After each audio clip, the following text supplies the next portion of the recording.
مسئلہ پتہ ہے کیا ہے؟ امام اگر پکا فاسق بھی ہو نا، فاسق بھی ہو تو بھی محلے کی نماز اس کے پیچھے نہیں چھوڑی جائے گی۔ شریعت میں اجتماعیت ہے، اجتماعیت، اور اجتماعیت پیدا کرنے کے لیے ظرف بڑا رکھنا پڑتا ہے، اپنی رائے کو قربان کرنا پڑتا ہے۔ اگر ہر شخص اپنی رائے، اور ہر آدمی کی نظر میں امام کا جو ایک معیار ہے نا وہ دوسرے سے ڈیفرنٹ ہے، ہر شخص کی نظر میں کسی کو ایسا امام پسند نہیں، کسی کو ویسا امام پسند نہیں۔ اگر اپنی پسند ناپسند پہ امام تبدیل ہونا شروع ہو جائیں تو جماعت کی نماز کا جو فلسفہ ہے کہ سب مسلمان کالے گورے سفید سارے کھڑے ہو کے مسجدوں میں ایک صف میں کھڑے ہو جائیں، یہ حکمت فوت ہو جائے گی کہ نہیں ہو جائے گی فوت؟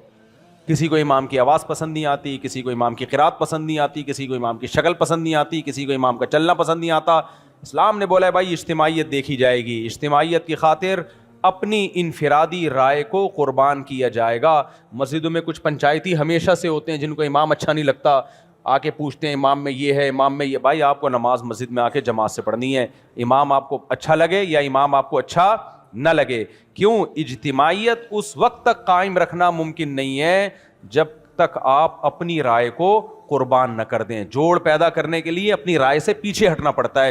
اور آج کل خانقاہوں میں جو پیر و مرشد لوگ سکھا رہے ہوتے ہیں، زیادہ تر، سب کی بات نہیں کر رہا، وہ جوڑ نہیں سکھا رہے ہوتے، وہ توڑ سکھا رہے ہوتے ہیں۔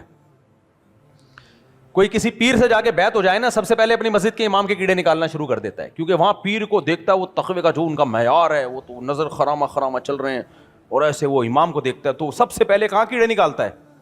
امام ایسا۔ ابے بھائی تم اپنے امام سے محبت کرو، اس کے پیچھے نماز پڑھتے ہو تم،